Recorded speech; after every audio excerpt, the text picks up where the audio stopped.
Hello and welcome to Grody UnPrOfEsSiOnAL. My name is Justin McMenamy, and my mission is to share both profitable and painful leadership lessons acquired over a 20-year career as a misfit in corporate America. In this episode, I contend that maybe you shouldn't trust the results of a career aptitude test that you took before your 16th birthday to determine your career destination and your self-worth.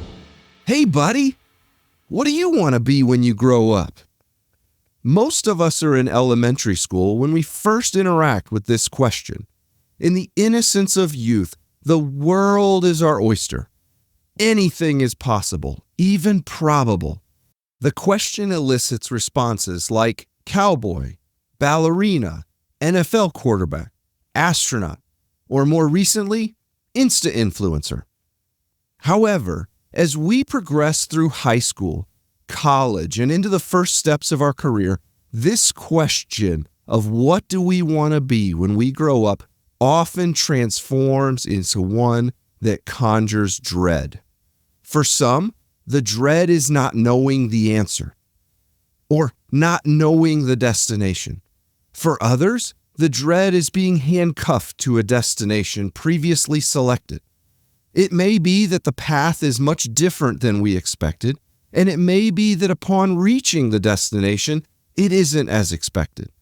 For many, our self-worth becomes entangled with having a succinct answer to that question, having others impressed by our answer, and showing measurable progress towards the destination. Gradually, many become captive to what we once said we wanted to be, even as new information is learned about ourselves or the world around us. My first adultish memory on the topic of what I wanted to be when I grew up occurred in 7th grade English class with Mrs. Kendall. One afternoon, it was introduced that there was a place called college. Apparently, this place is where people go after high school to prepare for the job that they want to have. The only reaction that I remember having upon learning of this mythical place called college was disappointment. Disappointment that there was more school after 12th grade. Oddly, I don't remember having thought about 12th grade as a finish line of schooling until I learned that senior year wasn't the finish line. My next pick your destination memory comes in 10th grade. Early in the school year, the whole class was sent to the library to take a test. We were told this test was going to be different because there weren't right or wrong answers. Now, I can get behind a test like that. I remember thinking it was one of the strangest tests that I had ever taken. There were hundreds of statements, and for each of them, I was supposed to tick yes or no, indicating my interest in the activity. Would you like to make a picture frame? Would you like to care for injured animals? Do you like to express yourself through music? I ticked through all of the boxes and I went back to class. 2 weeks later, each 10th grader was called one at a time into the guidance counselor's office to go over the results. Sitting in her office as she thumbed through the stack of dozens of manila envelopes, she pulled the one with my name on it. Inside of this envelope was the answer to what I was supposed to be. It felt like a momentous occasion. Personally, I was pulling for picture frame maker. She opened the envelope and proudly informed me that I was destined to be an engineer. My first thought was, I don't remember a single question about driving trains. Not knowing offhand what engineers do, I demonstrated my ignorance by asking for a brief overview of the profession. She replied, engineers make things. They design things. Things like buildings, bridges, planes, and cars. Next week, in fact, we're going to have an engineer come to the school to talk about what he does. You should come to the office and find out what engineers do. The following week, I came back to the office for the purpose of meeting my future self. As it turned out, my future self had wardrobe tastes that favored the browns and yellows. Think Dwight Schrute. And apparently my future self was also very concerned with shirt pocket safety, as he elected to protect them from the potential of a blowout ballpoint pen. Brief interlude. I have worked with pens for over 30 years now and have yet to have one blow out. To the engineers that solved that problem, I salute you. Also, it did seem that my future self was not fond of speaking in public or fond of the public in general. Coming out of my first conversation with a real live engineer, I was still largely confused as to what engineers did for a living. But engineering was what the data said I should do, and as a future engineer, who was I to argue with facts and data? I enrolled in the state engineering school and put my head down to get through the program. In my mind, the destination was graduation and the job that awaited me on the other side. In May 2004, I finally attained the goal. After all the years I had reached the destination, I was an engineer. Mrs. Kendall, look at me now. As a fresh college graduate, I joined a large, established company which annually brought in waves of new college graduate engineers. Within the first year, new employees were expected to have a career plan. Almost before I knew where to find the bathroom, they wanted me to declare the next 3 jobs I aspired to attain. And I quickly learned that I enjoy my job and want to stay in this role was an absolutely unacceptable answer. If you were so foolish as to utter those words to your manager, she would quickly move to the office door, glance up and down the hallway to ensure that nobody was within earshot. She would close the door and lean in close and tell you that those are things a person can think, but those are not things a person should say out loud. Those are the words of the unmotivated, of the uninspired.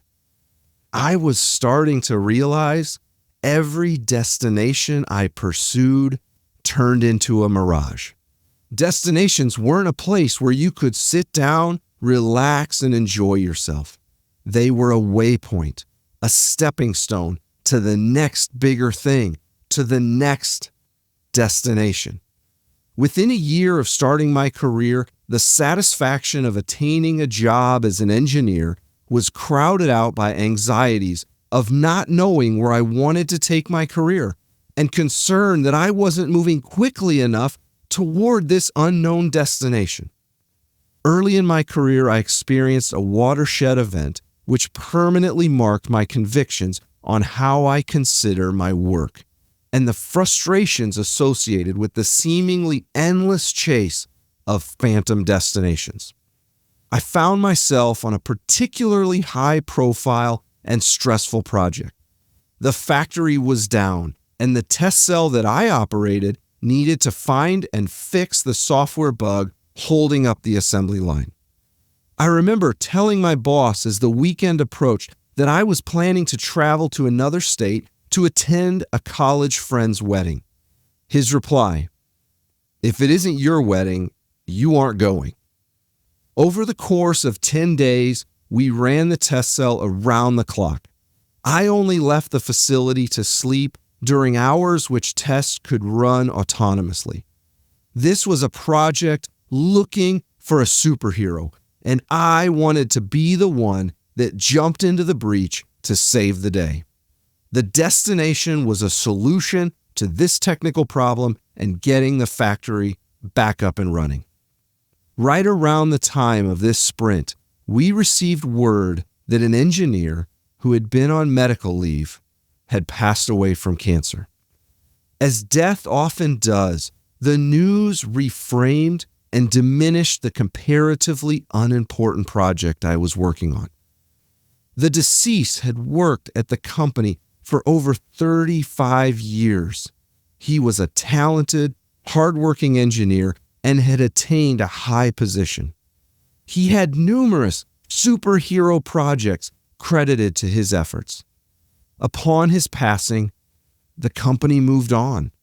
I remember sitting at my desk, soaking in the surreal moment of watching his supervisor sift through the files in his office, keeping a few and tossing most of them. Within a couple weeks, the newly opened position and office were filled. Years later, the products for which he had been the superhero were replaced by the next big thing. He had reached the final destination, and the wheels of industry kept turning. In the wake of his passing, I shared my existential dilemma with a mentor.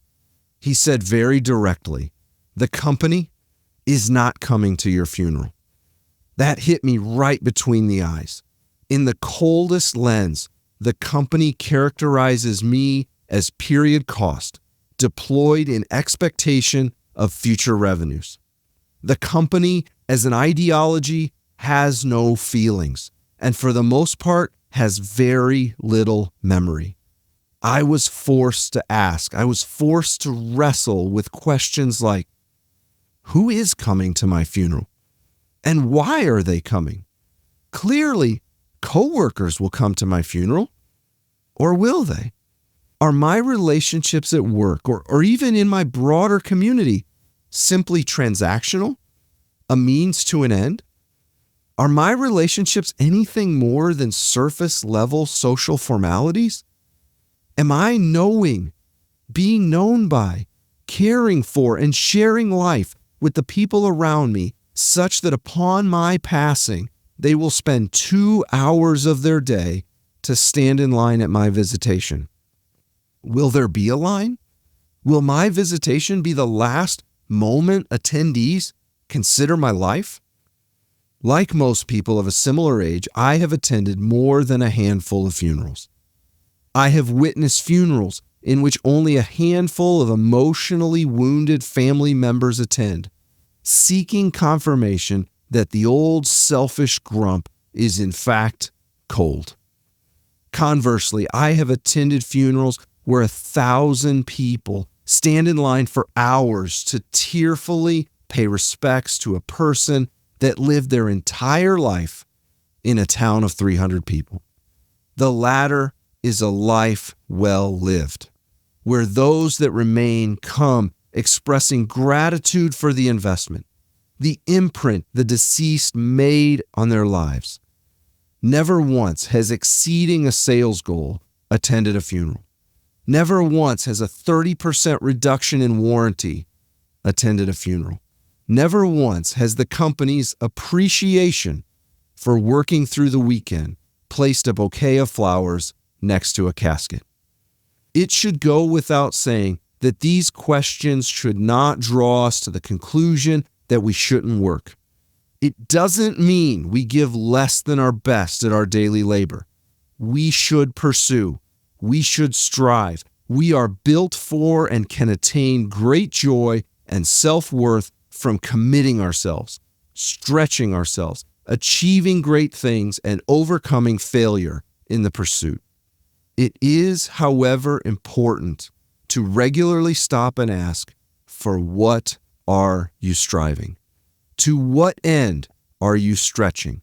What fraction of your time, energy, and passion is spent striving for things that will be forgotten before the next quarterly earnings call? Alternatively, what fraction of your time, energy, and passion is spent investing in and developing those around you, a legacy which will extend beyond your presence? A generation before I entered the workforce, there was an expectation between employee and employer that each would offer their best to the other. This mutual prioritization has been significantly eroded over the last 4 decades. Modern American capitalism is one in which employees are told, your benefits are portable.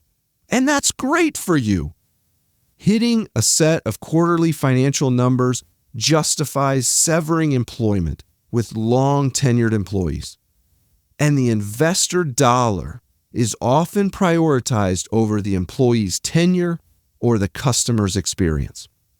A friend of mine started his career in what we'll call the golden watch era, in which a person graduated from college, picked a blue chip company, worked hard, sacrificed for the company.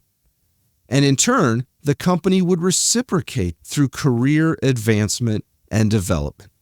After 40 years, you were handed a gold watch as you headed off into a pension-protected retirement. Across his 25-year career, my friend reached the role of division manager.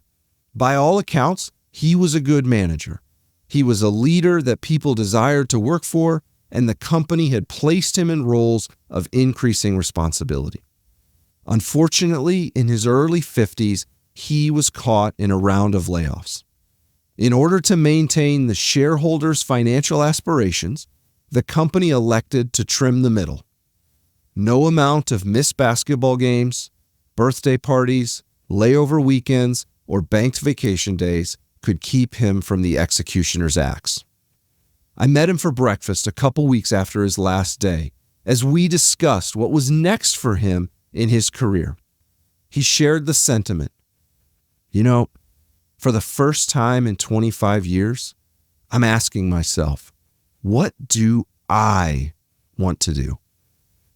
I remember in the moment thinking how strange that comment sounded from a person that had been in their career for 25 years. My career started after the dot-com bust, after 9/11. When I joined the marketplace, company employee loyalty erosion was an annual event revealed during the benefits enrollment period.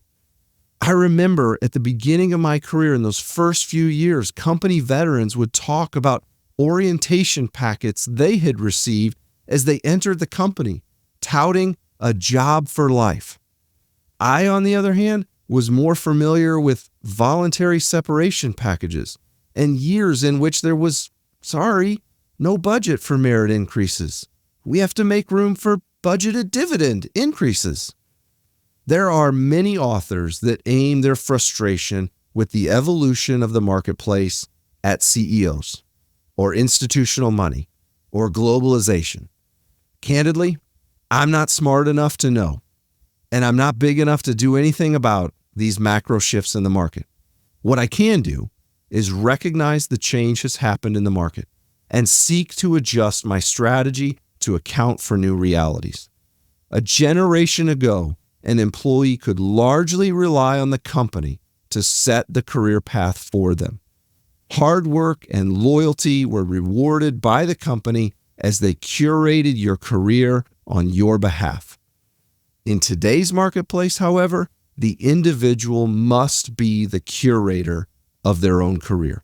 They must take ownership of both setting the path and defining success for themselves. Now, in doing so, you must understand that setting a career path is not like punching a destination into Google Maps, in which you are provided both a turn-by-turn direction as well as an expected time of arrival. Anyone that sets career aspirations with those expectations will be sorely disappointed. Unlike roadways, organizations and markets are ever evolving. The pathways to destinations are constantly changing. Old destinations disappear and new destinations emerge.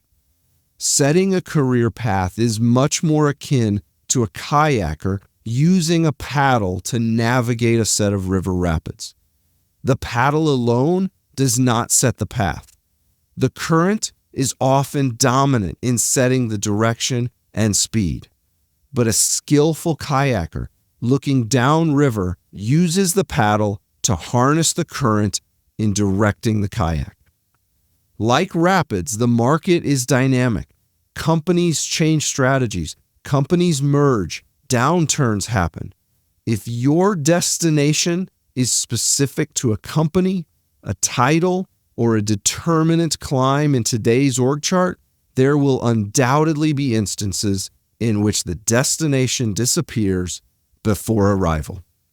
In light of the kayak analogy and the realities of a highly dynamic marketplace, how does one go about setting the path? How does one define the destination? I have come to see the question of what do you want to be when you grow up as a trap, a mirage, a pursuit which rarely attains sustained satisfaction. The what question often leads a person to target specific outcomes, then back calculate the steps that they believe are needed to get to that destination. Like the Google Maps example, one may say, in order to be a VP by 43, I must attend this university, intern at that company, move to this part of the country, get these performance ratings, get those promotions. And if one's not careful, you can hand over significant influence of your self-worth and satisfaction to a plan, to others, to situations largely outside of your control. Rather than wrestling with and ultimately seeking fulfillment in what you desire to be in the future, wrestle instead with who you want to be in the future. What character traits do you want to be known for? What skills or situations do you enjoy? What do you want to be in the top 1% of people doing? What legacy do you want to leave? How do you want to be remembered? A couple things change when we focus on who you want to be. The first is that our goals are decoupled from the shifting sands of an industry or an organization. If your goal is to be known as a dynamic speaker, the organization may shift numerous times in your career, but those shifts will have muted effect on your pursuit of and reputation for being a dynamic speaker. The second benefit is that there are significantly more environments in which we can gain experience and expertise in who you want to be, beyond the walls of your professional work. If you pick the what of being a division manager at your company, there is only one of those per division. Your opportunity to be seen, to impress, to deliver, to be recognized is largely out of your control. And you may have to wait a decade for one of those roles to open up. Rather, if you decide that you want to become a motivating and inspiring leader, there are numerous environments outside of the workplace in which you can seek experience and opportunities to pursue that skill set. Within a multi-billion-dollar, multinational, hierarchical organization, it could take up to 10 years for a brand new employee right out of college to put in enough time to be promoted into that first team lead role, where they get the power of overseeing 5 people. And within that role, you will learn great skills like navigating 30 hours of alignment meetings each week, approving dozens of vacation requests, trudging through the annual budget cycle, and creating oddly familiar action plans following each employee opinion survey. Or you can volunteer within a community organization, which likely has desperate need for structure, inspiration, direction, or guidance. The reality is there are 10-fold more opportunities to develop as a leader within the community than there are people willing to step up. Meaning, you can even be a bad leader for years inside of these community organizations, and almost no one will care enough to remove you. And even fewer will desire to step up and lead themselves. Free advice I wish someone would have shared with me: don't start your leadership journey in competitive youth sports unless the skill you desire to excel at is breaking up fights between inebriated has-beens. I am of an age, from day one of my career, it was clear, in a pinch, the company prioritized earnings over employees, layoffs over loyalty. Maybe it was in search of sanity, but I have always sought to find roles in which the needs of the job match the skill sets and environments which I most enjoy, am most passionate about, and desire to grow in. I then seek, inside of work or outside, the opportunity to improve my skills and hone my passion. For me, this has resulted in turning down far more roles than I have ever accepted. Experience, personality fit, mission fit, and culture fit have heavily outweighed the pursuit of compensation or title in my career decisions. If I didn't like the direction of the cultural current, I didn't go for the ride. As we remember, in the rapids, the kayak is directed more by the current than the paddle. This is starkly different than setting a series of successive destinations, than tying my self-worth to the rapidity in which I can click them off the list. This is different than running into the breach, hoping I get the glory and the resulting promotion. I still run into the breach, but for different reasons. My desire is to coach, to teach, to mentor, to imprint people in a positive way, to equip and enable others to be the best version of the person they hope to be. Who do you hope to be when you grow up? What steps are you taking to become that person? Are you working to leave a legacy which extends beyond the day they close the casket? Life is a journey, not a destination. Ralph Waldo Emerson. If you have any great engineering jokes like, you know an engineer is extroverted when they stare at other people's shoe tops, I would love for you to share them with me at justin@grody.io. If you and your pocket protector were offended by my engineering jokes, you can reach me on the ARPANET. Thanks for your time. Let's do this again soon.